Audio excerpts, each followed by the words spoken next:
I'd probably say to slow down and listen more.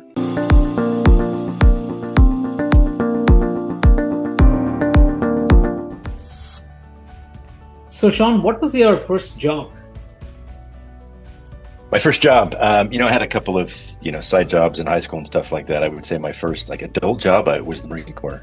It was my first kind of moving away from home and getting a legit paycheck and having benefits and things like that, and starting out as I guess I'd say your first steps as an adult, and I was at Jacksonville, North Carolina.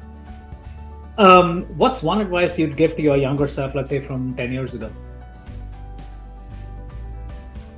One advice. Well, to be candid, if I met myself in 10 years, I'd have a lot of advice. I'd probably say to slow down and listen more.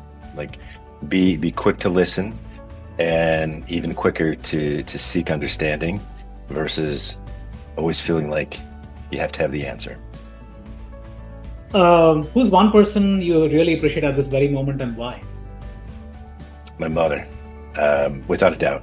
In fact, she built a nonprofit. It's focused on helping transitional housing, so people that have dealt with homelessness for years and moving into trying to get stable jobs, careers, and building a life and getting us a stable life with their families. So she built that up and did that for years. She actually retired, and after she retired, she started again, and she's working like 30, 40 hours a week now in a retirement, doing the same thing. And but I was at an event about 2 years ago, and it was a big award ceremony for her. Everybody was thanking her, and there was famous sports people there. It was super cool. And we left, and I called her 2 days later and said, I realized through all of that, I never actually told you how proud I am of what you've done. She is just such a great human being. And I hope someday that when I get old and pass away, people look back at me and think that I've done great things like she did.